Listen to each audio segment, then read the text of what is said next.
And of course, the Tamils were, again, out of proportion in the professions. They were more, in terms of population ratio, there are more Tamils who are lawyers and doctors and dentists and professionals, simply because education was the only thing they had. And language was tied up with education. And if you had to go in the Sinhalese medium, the whole educational establishment was shut to you.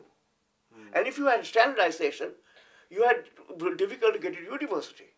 So there is an escalation of struggles.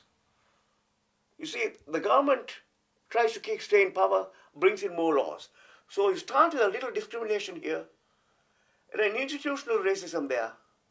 And then you see, you take away your language, you take away my employment, you take away my education. If you take away my education, you take away my employment. If you take away my employment, you take away my sustenance of my families. What have I got left? By the Sinhalese was to burn the most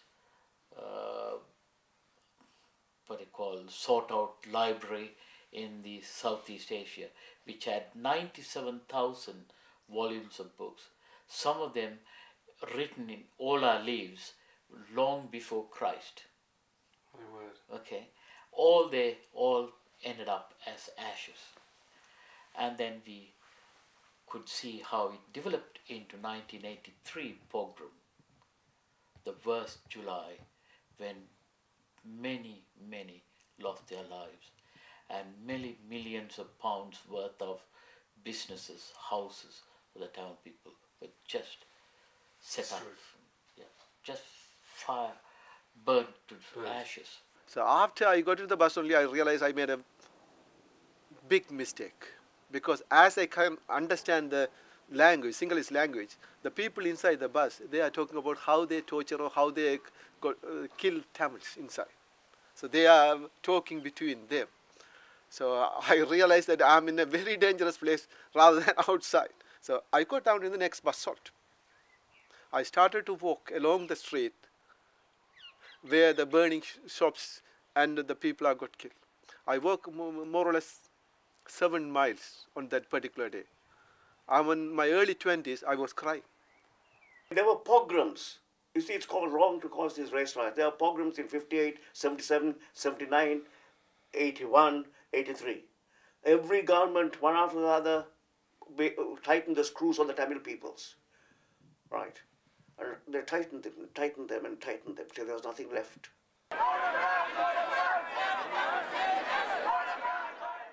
But what happens now? After 60 years of ethnic cleansing and more than 30 years of civil war, what can we do in Britain and the rest of the world to stop this injustice? Are these marches and rallies enough?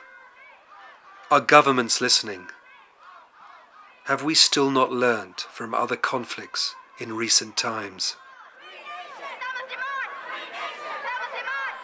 We want that genocide to stop right now, so that's why we're protesting here, and to free all the Tamils from the camp.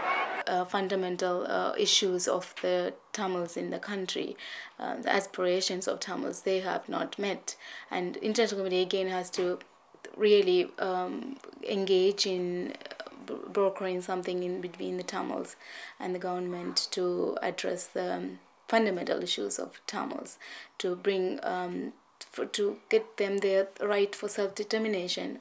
You have to resolve it. There's never been a civil war in the world that's been resolved by military means for any length of time. In the end, it always comes back to politics.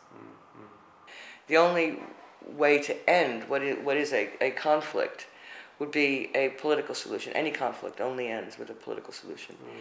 The Tamil Tigers have now the remains of the Tamil Tigers, Tamil representatives, whatever you want to call them, the political people still exist. They've set up, or are in the process of setting up, a transitional government that will be outside, obviously have the same issues, and they want to proceed into political negotiations.